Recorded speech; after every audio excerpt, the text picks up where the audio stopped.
Welcome back to Celebrity Radio. It's Alex Belfield talking to some of the country's biggest stars and some of my favourite people. And we've got one for you today. An icon, a legend, a star for my entire life. Basil Brush, what an incredible honour this is. Hello. What a wonderful introduction. Is that all about me, little old me?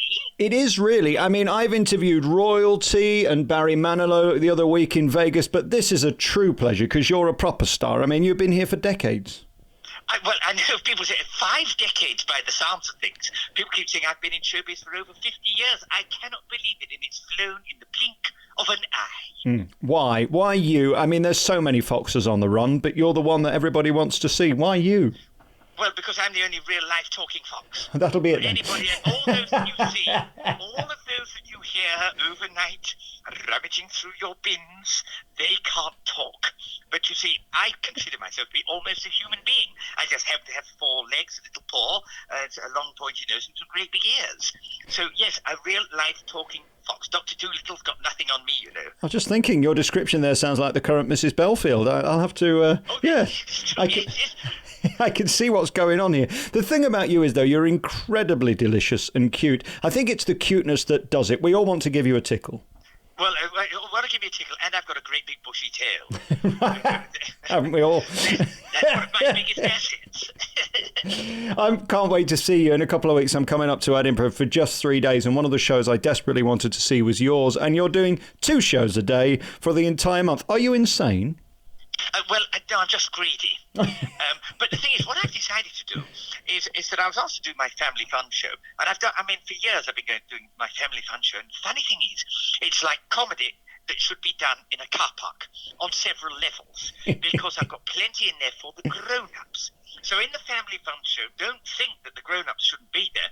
They'll have just as much fun as the kids. And when I've done the shows, the grown-ups said, "Oh my goodness me, I so enjoyed that. That was brilliant. Why don't you just do a show for the grown-ups?" And I thought, actually, if I did a show for the grown-ups, I can touch on some other subjects as well that the kids might find a bit boring, you know? You know, I could touch on sort of dating apps and perhaps register myself onto the new Scottish dating app, Highland Fling. You know, that sort of thing. And perhaps I could read, instead of reading a book from buccaneering Basil about pirates and things on the high seas, perhaps I can rewrite the words to 50 Shades of Orange, perhaps. You know, so it's just going to be a different type of show where there's going to be slightly more grown-up content, but it's not adult.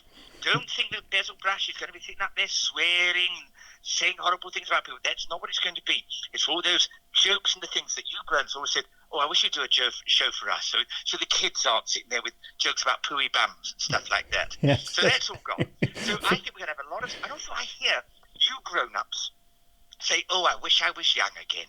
Well, you can be. If you come to my 6:45 show, you will be young again, because I'm going to take you back to when you were young, let your hair down, those that still got it, and really have some fun. The Brush will kick off your evening in Edinburgh with style. So that's why I'm doing the 2 shows. So I've got the family fun show at 1 o'clock in the afternoon, and then at 6:45, you know, we can let rip a little bit more and just say what we like. I get the feeling with you there'll be a lot of ad-lib in there, because you're incredibly quick. Nothing seems to outwit you, does it? Oh, well, I hope not. I mean, there may be a little bit of heckling, I'm sure, but hopefully I've got my sidekick, Mr. Martin. He can protect me. You know, if it all kicks off, you know, it gets a little bit physical. I've got Mr. Martin. He will protect. We've been together now about 3 years. We've done all our shows at Glastonbury. We do Panto together. So he'll be up there. He'll be protecting me. But, you know, we have got a lot of audience participation. So sometimes things go really well, and sometimes people say funny things, and sometimes people don't want to take part. There will perhaps be some free alcohol for folks, but that will be served up in possibly a gigantic super soaker. So you'll have to see. Exactly. And this is for the 1 p.m. children's show, I understand. Yeah, that's the 1 p.m. So, you know, things may change a little bit for the evening show. If you want a gin and tonic, you can have it. But by this method. Can I ask you a question, Basil? I'm from the north, and therefore, by definition, riff-raff. You're incredibly posh. Which part of the country were you sort of born? Because, I mean, you've got this mellifluous, beautiful voice. I mean, it's almost Queen's English. Well, what it is, it's called 1950s RP, And the funny thing is now, when I use that accent, the kids think it's funny because they don't really hear it nowadays. You know, it's wonderful. We've got such a diverse population. RP is just the same as somebody who speaks Liverpudlian. It's an accent. And perhaps it's very well different. You can hear the diction terribly well. People go, oh, I can understand what you say. But, you know, it's just an accent. So the kids today go, I've never heard that before. They think it's funny. So I don't mind at all. But that's what it is. It's 1950s RP, which actually you don't hear very often today. And it stands for RP Really Posh. It really, well, that's what it was. I can't remember what it actually said, RP, but you know exactly why. I'm really posh, you know, but I still have a cup of tea and I still dunk my ginger nuts. Do you? Yes, I do that occasionally. And then we look at the act itself. How do you fill an hour? Because it's a long time if you're sort of winging it. I get the feeling that this is sort of a lot of planning and 50 years of experience sort of built into 60 minutes of entertainment. Well, we hope so. I mean, I hear that when people are in Edinburgh, they're normally walking out with about 10 minutes to go because they're going off to the next venue. So I keep saying, we're not going to do a whole hour. But you never know what we're going to do. We've got lots of routines that we've been doing on the road, especially for the Family Fun Show. We've been doing them already. We're going to be reproducing the show we did at Glastonbury for the Family Fun Show. And some of that will go forward into the evening show as well. But then we're trying out lots of new stuff. Some of it might go down extremely well. They might be walking out after 5 minutes because they're bored to tears. I hope not. And there's a lot of audience participation. So that we sort of wing it, really. We've got a couple of celebrity interviews as well. We're going to be having people coming up on stage doing some interviews. And some filmed inserts as well. So we've got a big screen, and we've got Mel Giedroyc is opening the show with a little something at the top of the show. So I think there's going to be a little something for everybody. And I always say the word free alcohol. You know, so that always helps, doesn't it? That's got me booking a ticket for 6 o'clock. But there's only one way you're going to get it. Yeah. I'll bring me rain jacket. I would bring an umbrella if I was you. Last thing, you need to be moist at 6 o'clock in Edinburgh. Tell me about the communications between you and the other comedians and the sort of family atmosphere. I mean, Edinburgh is so small relatively, it's impossible not to bump into somebody you either see or know. It's a beautiful atmosphere, isn't it?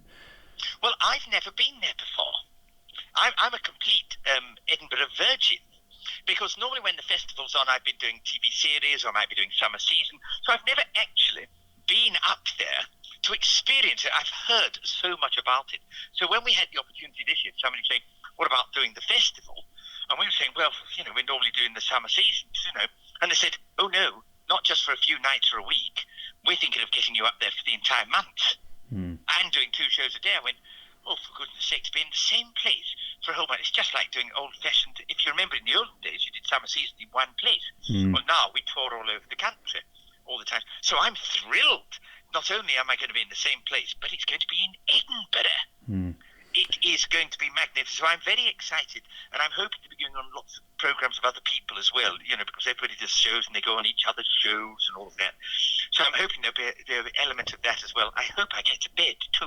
Yeah, you won't, because the shows go on very late and start very early. The reverence for you is incredible, and more importantly, the love. People just love you. That must be so special to know that whether you're going on a comedian show who's 30 or whether you're appearing with Nicholas Parsons who's nearly 90, they all have the same sort of respect for you. It's an amazing career and life you've had.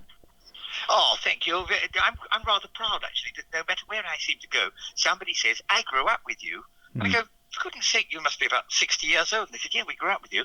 And then I'll see somebody who's 10 years old and say, I grew up with you. And I go, oh my goodness me, they've all grown up. And nowadays, of course, even though I've not got a television series on BBC One, I have got lots of stuff on. I've got a YouTube channel. Basil Brush official YouTube channel. So the kids are able to watch all my stuff that I did at CBBC on the television anyway. And of course, they're watching YouTube all the time.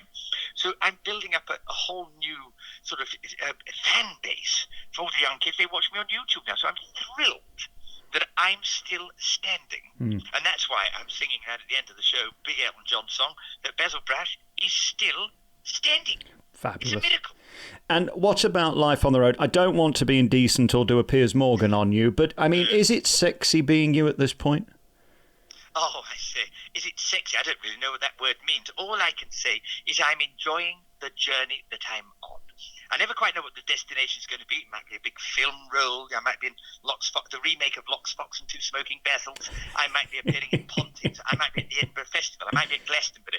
actually is the fact I'm still entertaining, and my mission in life is just to make people smile, because there isn't enough of that nowadays. Everything's a bit serious, isn't it now? You know, you upset people if you tell a joke. You know, somebody, you can't say that, and you're terrified of what you might say. I just want to make people smile. There's going to be a bit of innuendo, you know, a little bit of play on words, double entendre, and stuff like that. That's all. It's all depends. It's all done with love. Yeah. And that's what I love doing. So I'm hoping that people who still love me up there have a good laugh and walk away and smile and say, "That's kicked off our evening well, isn't it?" That's my mission, to make everybody smile and come together. And my Anglo-Scottish relations, I'm sure, are going to be very good as well. Because I've just bought a new kilt. I've got a lovely kilt. I've only got a little sporran, but that's You've got a little subject. what? I've got a little sporran. Sporran. Okay. Yeah, that's another subject entirely.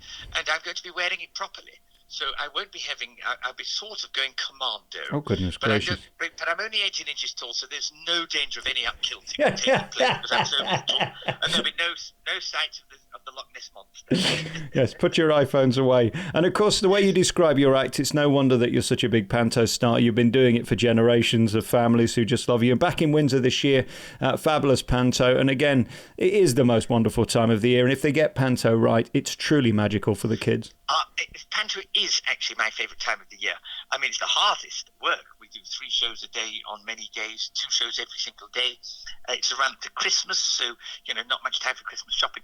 But it's the joy, and you get kids into the theatres some of them for the first time, and it's magic. And they engage in the show completely. We have them shouting and screaming, and I love it. And at Windsor, they've got to know me, so of course they know what's coming, and it's almost like they become your friends. Yeah. And we see the same faces every year in the same places. It's wonderful. And the royals come as well. Edward always comes across at Windsor, and we're hoping that Meghan will perhaps bring Archie when he's a little bit older. So you know, I love pantomime. I've done it for so many years. I can remember. In fact, it was 50 years ago. I was at the Palladium with Cilla Black, and here I am, all these years later, still doing panto and still loving it just as much as the day I first started doing them. And for the kids, it's real. You know, it's not like it's on a screen. It's not on an iPad. It's 3-dimensional. They're going to get wet, so it's 4-dimensional. They get up on the stage and they go, "That's brilliant," because they become kids again. Nowadays, the kids grow up too quickly. We don't let them be kids, do we? No. You know, they work so hard at school and they have homework, but then they go in there and they don't try and be cool. They go, "Oh, this is magic." That's what it is. It's magic. Yeah, so I hope beautiful. to bring a little bit of that. I hope to bring a little bit of that to Edinburgh. There'll be lots of magical performances taking place from all those artists up in Edinburgh. I'm just going to be one of thousands of performers. But, you know, if you want to come along and see the brush, it would be lovely to see you there. And let's do the big plug then for Edinburgh. You're doing 2 shows a day, 1 and 6 at Underbelly in Edinburgh. Give the big plug. Basil Brush Live. Where is it? It's going to be, as I said, at the Underbelly. It's going to be at 1 o'clock is the Family Fun Show, 6:45, which is the Edinburgh Watershed. It's the slightly more grown-up show. I want to see you there or be somewhere else. And remember, laughter's the best medicine. And if you're really sick, then you call an ambulance. Boom, boom! It's at Bistro Square at Coburn. You can see Basil Brush live twice daily at the Edinburgh Festival from the 31st of July. Great to talk to you, Basil. Thank you so much for your time. Thank you very much, Mr. Alex.